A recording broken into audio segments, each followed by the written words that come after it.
Where are we headed? And so we have lots of people we see out there, this Sign Up for Canada thing in Alberta, which is in opposition to us.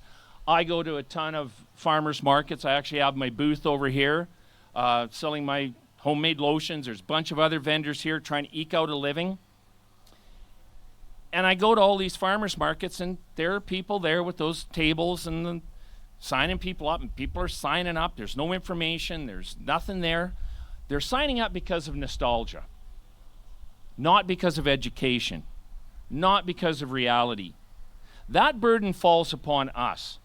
It falls upon us to inform ourselves, have a few talking points, so we can, without getting a fist fight, explain why we feel independence for Alberta is important. Most of the people we talk to don't have a solid reason other than nostalgia of why they're in love with Canada and want to stay in Canada, and I understand that. I was at a farmer's market in Sundre the other day, and I was talking to a lady there that sells flowers, not you, Wenda, and so I don't know what we were talking, something came up, she goes, "Oh no, you're not one of those separatists." And I go, "Well, actually I am." And she's like, she was just mortified and everything. I said, "Okay." I says, "Name one specific thing that Canada has done to benefit Alberta." And when I say that, I don't mean all the provinces and territories. I mean just Alberta. I said, because I can name billions that Alberta has done to benefit the rest of Canada.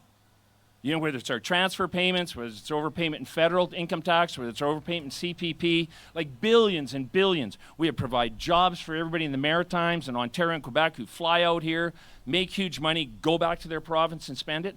I said, but name me one thing that Alberta has benefited by that's unique to us. And she stood there for all she could.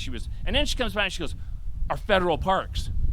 And I go, "Oh, well, every province and territory has federal parks. Explain to me how that is uniquely beneficial to us." They go, "Well, it's some of the most beautiful land." I say, "Yeah, but the federal government didn't create that land for us." In fact, in Alberta, 8.2% of our land area is federal parks, national parks, controlled by the federal government.